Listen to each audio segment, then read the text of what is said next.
छत्रपती जालना संभाजीनगर या ठिकाणी traffic jam झालेली आहे। नागेवाडी चौकामध्ये आपण बघतो टी वलनसनेवरती अशा प्रकारचं वातावरण या ठिकाणी आहे। अशा प्रकारचं वातावरण आहे आणि या ठिकाणी हायवे पोलिसचं लक्ष दिसत नाही। या मोठ्या गाडीमुळं अशा प्रकारची ट्रॅफिक जॅम झालेली आहे। टोल नाक्यांकडून सुद्धा फास्ट टॅगची सुविधा नसल्यामुळे इथं नेहमीच ट्रॅफिकचा प्रॉब्लेम आहे। जालन्याचे आमदार अर्जुन खोतकर यांनी लक्ष घालून हा विषय मार्गी लावावा अशा प्रकारची मागणी इथल्या लोकांनी बुलंदशहरीचे पक्षप्रमुख संतोष कोलबिडे यांनी व्यक्त केली।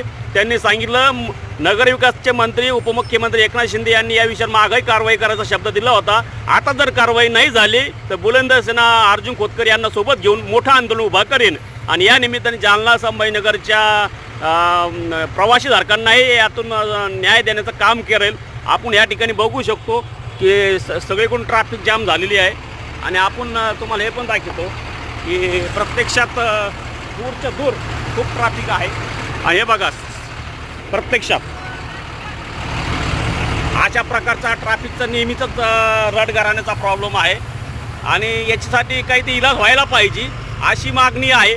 आता कुठं तर ट्रॅफिक दूर व्हायला लागली।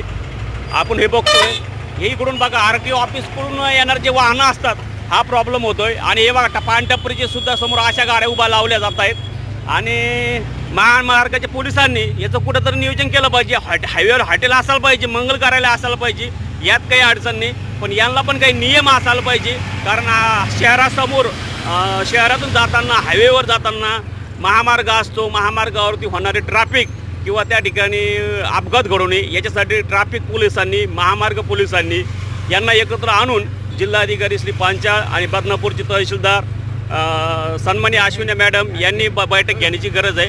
अशा प्रकारची मागणीसुद्धा या ठिकाणी आता जनतेतून हा विषय उचलला जातो आणि आमदार अर्जुन खोतकर यांनी लक्ष घालणं गरजेचं आहे।